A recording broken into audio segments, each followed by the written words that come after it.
Bricks. We're going to have our school psychologist today speak to you and answer some questions. So hopefully you have that document accessible. If you don't, please let us know so that you can ask questions using the Google document. The Google document that you ask questions on is not the same document that you do your attendance on. So please make sure you're filling out that attendance sheet just like you would do if you were asynchronous. Okay. Hi, so I guess I'll just kind of introduce myself a little bit to everybody. I'm Emily Zalewski, Miss Zalewski. I'm the school psychologist at Freeman High School. I have been at Freeman for about, I think, 5 years now, and I've been with the county for about 9 years. I work at 3 different schools, so Freeman is one of my locations, but I also work at Tuckahoe Elementary School, which is right down the road, and I also work at Pemberton Elementary School, which is also right down the road next to Quioccasin. And I've been with, like I said, I've been with the county for a few years now, and I guess I can kind of talk a little bit about my role both at Freeman, but also just kind of generally speaking, so that, most of you have not met me. There's, in terms of me to other students and the ratio, there's 1 me to, I think, 2,500 students. So I tend to work with students more on that 1-to-1 scale. And I was trying to think about how to kind of break down my specific job responsibilities in a way that kind of makes sense. So I thought I would start with one of my main job responsibilities is I sit in on a lot of, I guess a good term for it would be like problem solving team meetings, committees. And at those meetings, we do a few things. If there's a concern about a student in terms of if they're having trouble academically, if they're having trouble socially, emotionally, behaviorally, in some sort of aspect, and it's really impacting how they're performing at school, we come together as a team, and there's me, usually a school counselor, a teacher, administrator, school social worker, sometimes the student themselves, and we kind of just discuss what's going on. So, what are the difficulties that students having? What are the concerns? And then we try to problem solve what we can do to help that student, what we can do to support that student. And so sometimes from that would come up some sort of plan, maybe. We think about maybe interventions to try, strategies to try, and we kind of document things that we're going to do. It's also a good time for, I think, just honestly communication between home and school of what's exactly going on with the student. Good morning, Freeman. Sorry, there's while we are waiting for some buses I'll mute just a second. So y'all, while Miss Zalewski's muted, Miss Puckett, some of you all know me. I'm one of the school counselors, and these meetings that Miss Zalewski is mentioning, often the meeting begins with a conversation with the school counselor. Either parents might talk to us, or a teacher might come to us, or students themselves might come to us and say, hey, I'm really struggling in the classroom, or I'm having a really hard time with my mental health. And then we kind of get into this meeting that Ms. Zalewski's mentioning. So I'm going to bow out now because I think we're over. Yeah, so but like Ms. Puckett was saying, at that meeting, it's a good time for everyone to kind of get on the same page of what might be going on in that student's life. And I know I've had a few teachers kind of turn to me after and say, oh, I had no idea, that was going on. And it really helps put into perspective, a student's full life. There's a lot of things that you all are dealing with, and it's really helpful for everyone to kind of have all the information so they can help you and support you. And that is the main goal. So from that meeting, like I said, sometimes we come up with a plan, we try to put that into place and see what helps and maybe what doesn't help. Sometimes at those meetings, depending on what the concerns are, what we're talking about, we may suggest that we do a school-based evaluation. And that is another big part of my job as well. So I do what's called psychoeducational assessments or psychological assessments with students. And that is the time where I spend one-on-one with them, and we do lots of different things. We decide to do that if, we're working with a student and they are struggling with something, some sort of learning challenge, some maybe disability that seems to be impacting their ability to be successful in school and make progress at school. So it does include things like I'm sure some of you have heard of things like dyslexia, right, or a reading disability, but also could include things like if you're struggling with anxiety or depression, ADHD, lots of different learning challenges or disorders. And we just want to get some more information about that or how that's impacting you. And so my assessment is usually split into 3 sections. So one is a cognitive assessment, and that looks at how do you process information? How do you problem solve? What is your brain doing when it's taking information in? So I look at things like your memory, your vocabulary, your ability to kind of visually process information, your ability to retrieve information from your head, how quickly and efficiently can you get information out? So that's one kind of section. I also do assessments looking at where your strengths and weaknesses are with reading, writing, and math. Your ability to kind of read words, but also comprehend what you read and do mathematical calculations. And so again, we're kind of trying to figure out like where's that breakdown happening for that student? Where are they having trouble? And then the third piece of my assessment is looking at social, emotional, behavioral functioning. And that I rely a lot on parent report, teacher report, and then the student report. And so almost every time I work with a student, they complete what's called a behavior rating scale, where they kind of rate themselves on different things. So it might say, it's a long form, it's like over 100 questions, but it might say, I think I have a short attention span. Never, sometimes, often, almost always. And you kind of just rate yourself on different things. And that lets me figure out, again, where the challenges are coming from, where the strengths, where the weaknesses are. And I write a report that's provided to parents and school where I try to lay out exactly who you are as a learner, where the weaknesses are coming into play and how that's impacting you at school, but also where can we play on and use your strengths to make school a little bit easier for you. And usually I have some recommendations, and then we come back together and try to come up with another plan. Based on all this information that we now have, what else can we do to support that student? So that's a big part of my job as well.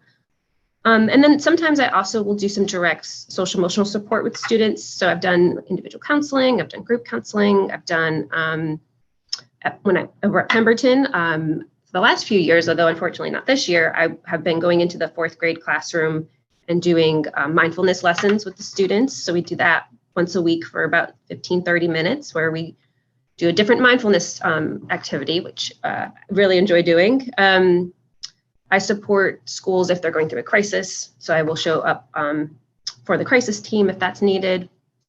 So I also I do those direct assessments, I sit on those problem-solving committees, and then I also try to help support students directly through, like I said, the counseling or group counseling, or even just pushing into full classrooms and doing some interventions there. And a lot of consultation with parents and teachers and administrators and counselors, trying to, again, there's a concern, there's a difficulty, and what can we do to help that student? So I would say those are kind of the main aspects of my job. I don't know if we have any specific questions, but if we don't, I did have some ideas of some other things we could chat about today.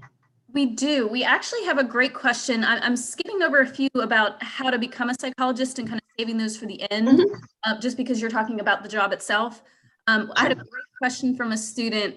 You were mentioning mindfulness, how her anxiety could affect her learning. I know we mentioned how a lot of us are very anxious right now. How would that show and affect her learning? Okay, so the first question you said was about how to become a school psychologist. Okay, so I can kind of go into that, and then I can also segue into the other question.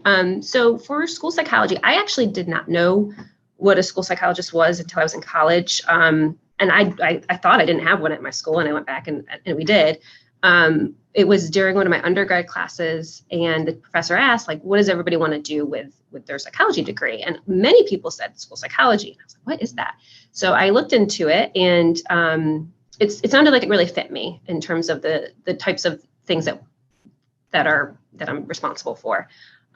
So it does require additional training, a graduate degree after you get your bachelor's degree. It is a 3-year program, and it's 2 years of classes and then practicum, which is where you kind of like shadow a school psychologist, and then 1 full year full-time as an intern where you're actually working in the schools. So it's a 3-year program. And at the end of it, and this will vary state by state, so this is specific to Virginia, but at the end of it, you have what's called an educational specialist degree. And you also have a master's degree. And you are then, you apply for a license to work through the school system. And I really enjoyed the work. I really enjoyed the training for it. It's a nice career if you want to combine mental health professional and psychology with working with students, with working with kids in that school setting. So if you do have more specific questions about it, I'm definitely happy to talk to anybody that wants to know a little bit more about that. You can send me a message and we can chat about that a little bit more. In terms of how anxiety affects your learning, I think that's a great question, and probably one of the most common ones that I think come across my desk, particularly during those individual meetings that we have. So anxiety, we all have anxiety, and in some degree, anxiety, it can be helpful and it can be good because it can kind of push you to do things. I was a little anxious about doing this live event. And so what pushed me to then kind of prepare some talking points and to prepare some ideas in my head was that anxiety. It kind of forced me to get into action. It required me to do something. But where anxiety becomes not helpful is where it kind of shuts you down and it prevents you from moving forward. And so when anxiety kind of moves into like panic or fight or flight or freeze, where you are feeling almost like your body is thinking it's being threatened. That's why it goes into that fight or freeze. There's a threat and it's I need to protect myself.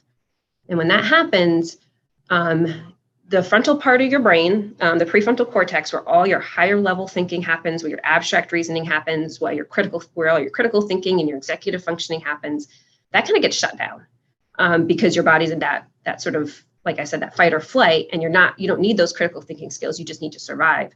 And that then will cloud your thinking. So if you're taking a test and you are starting to panic and your heart's racing and you're breathing really fast and your muscles are getting tight, your stomach hurts, your head hurts, you're not thinking clearly. You're not able to then show your knowledge that you prepared for, that you studied for, that you know. Maybe you make careless mistakes. Maybe you rush through it. Maybe if you're giving, like a presentation, maybe you're not able to kind of express yourself in a way that's coherent because you're so nervous. And so that's where the anxiety kind of prevents you from learning and showing what you know. And one of the best things that I heard this year, I was taking a professional development course about trauma-informed care, actually. And it talked about how when you're really, really nervous and anxious and you're having that fight or flight response where you're not really thinking clearly, one of the best things that you can do is to try to physically calm your body down, because you cannot have that fight or flight response in a calm body. And so, I'm sure many people have heard this before, but really trying to relax your muscles, kind of almost sink into your chair. If you kind of check in with your shoulders, if they're really high up, kind of make sure they drop. If check in with your mouth, take your tongue away from the roof of your mouth, because a lot of times we'll clench our jaw. So kind of like loosen your jaw. Check in with your stomach. Is it really tense? If it is, kind of, again, try to melt into your chair. Take your deep breaths so that you slow the heart rate down. And if you're doing those things where you're actively trying to calm that body, that fight or flight will kind of naturally start to dissipate and will start to naturally go away. And so as much as you can kind of get your body to be calmer, more relaxed, have slower breathing, that's going to clear up your brain so that you can start to think a little bit more clearly and make better decisions.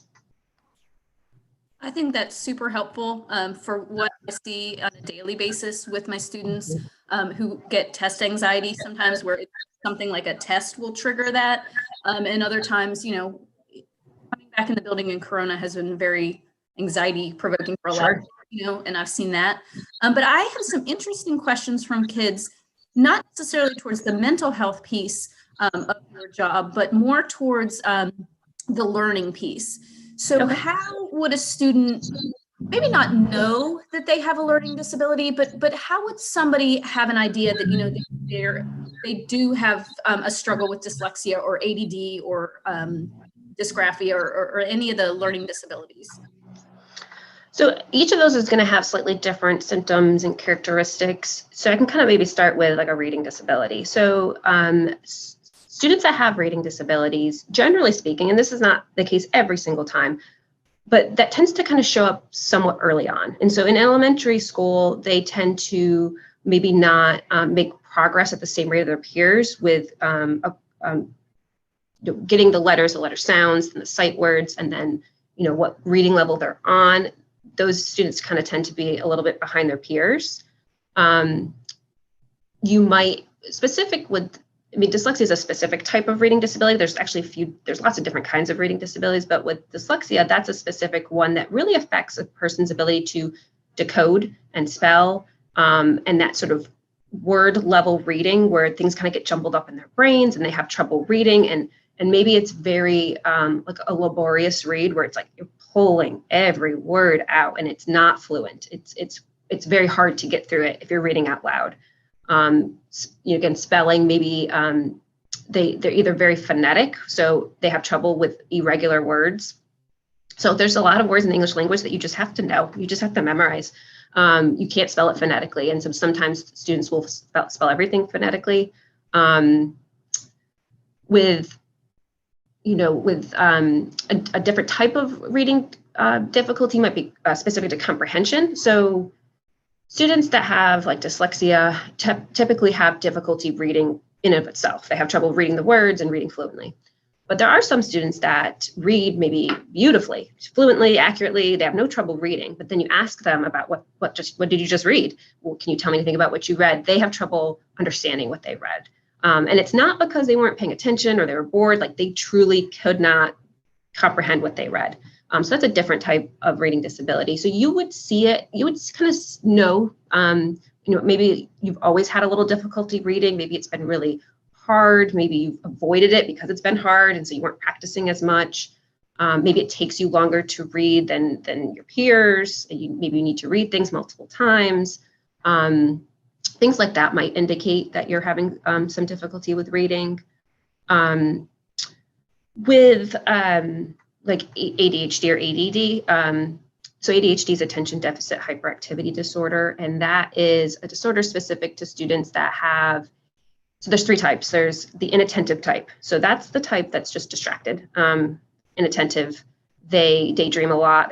They kind of they're not focused on what's in front of them.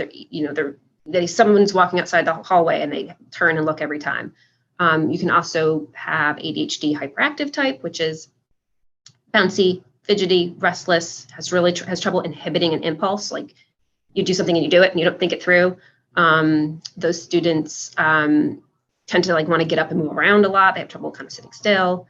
And then you can also have the combined type where you have both symptoms. And a hallmark of that specifically with high school, but through the whole life of someone with ADHD, is difficulty with executive functioning skills. And that is something that has come up over and over and over again this year in the meetings that we've had. So it's not just students with ADHD. A lot of different people struggle with executive functioning skills, but people with ADHD particularly struggle with that. And executive functioning is a big term for kind of like the management system of the brain. It involves lots of things. It involves things like your ability to plan, prioritize, organize, manage your time, initiate a task. So just getting started, following through,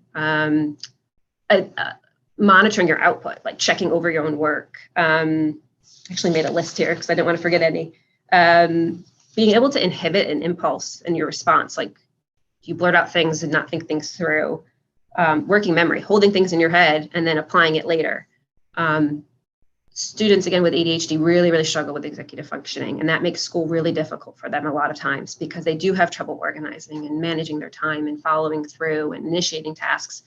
And I think particularly virtually, Ms. Puckett probably noticed this too, that's sometimes made it even harder because it's so much more independent when you're home. You don't have a teacher there really able to kind of stay on you and keep you focused and keep you on track. I have a good question that just came in because we've talked a lot about student struggles, anxiety, maybe learning disabilities. What if you have a student who presents to you who's just afraid to fail, who is very maybe perfectionist like. Is that anything that you see? Oh yeah, yeah. I think yeah, you're smiling because I think we see that all the time, for sure. And I think that perfectionistic tendency, that drive to be the best or to be perfect can result in a lot of anxiety and at times depressive symptoms as well. That constant comparison of yourself to other people, and that's something that's really difficult to deal with when it's when you're surrounded by people that maybe have similar tendencies too, and so you're all trying to be the best, and there's a competition there. And so I think it's just really important to kind of keep things into perspective of, what's your end goal? What are you looking for out of this, your high school career? And are you putting things into place that will lead you to your goal, and trying to focus more on yourself and hopefully less comparison to other people, I think will help. I think using different coping skills that we use for people with anxiety would also help as well. So self-calming techniques, and reframing too of the thoughts that you might have. So there's a few different types of thoughts that we all have that aren't helpful, and that they tend to just kind of cycle negative thoughts, maybe even perseverating on things, kind of going things over and over and over again. And catching yourself doing that and cutting it off, and then maybe even reframing that thought into a more positive light, I think can be helpful at times as well.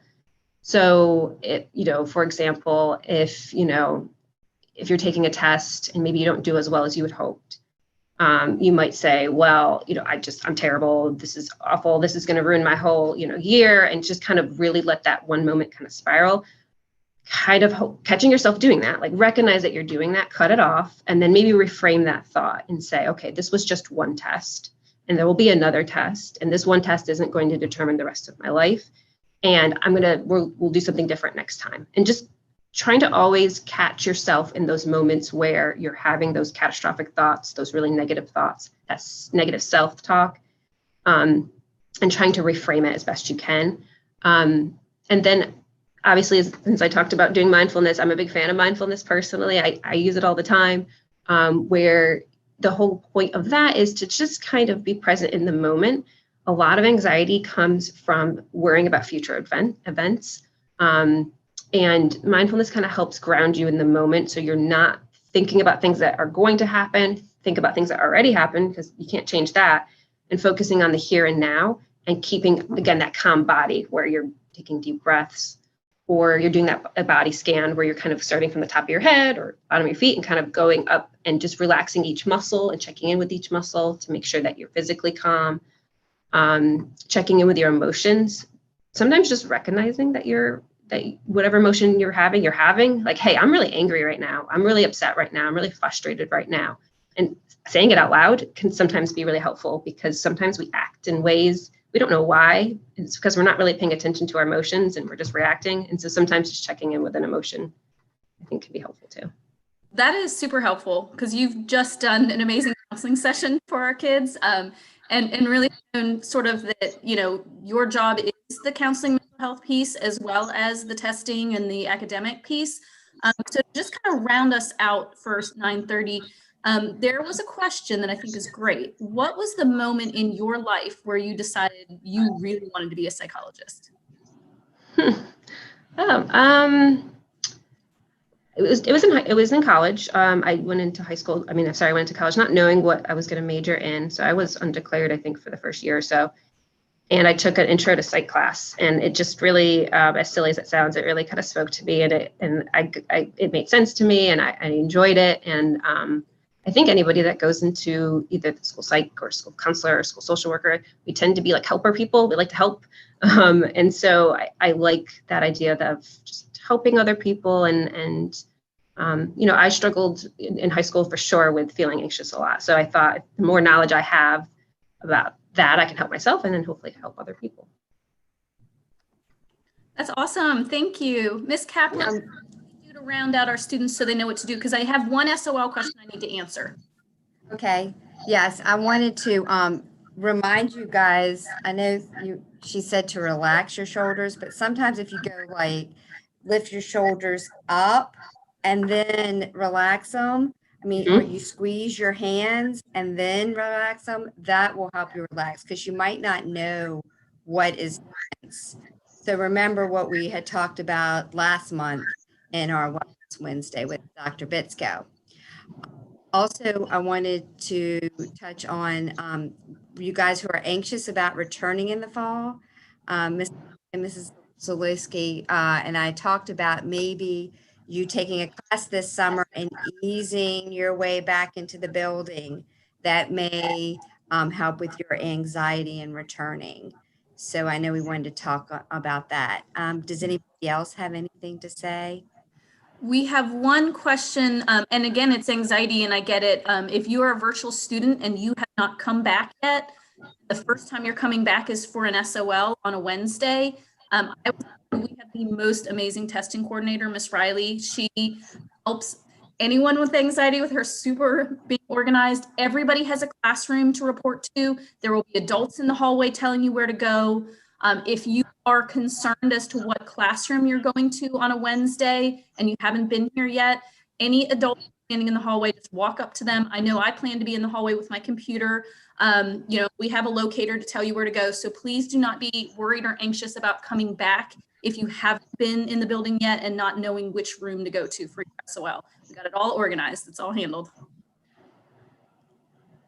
Hey, I think we're great. You guys enjoy the rest of your Wellness Wednesday, and we will see you next week.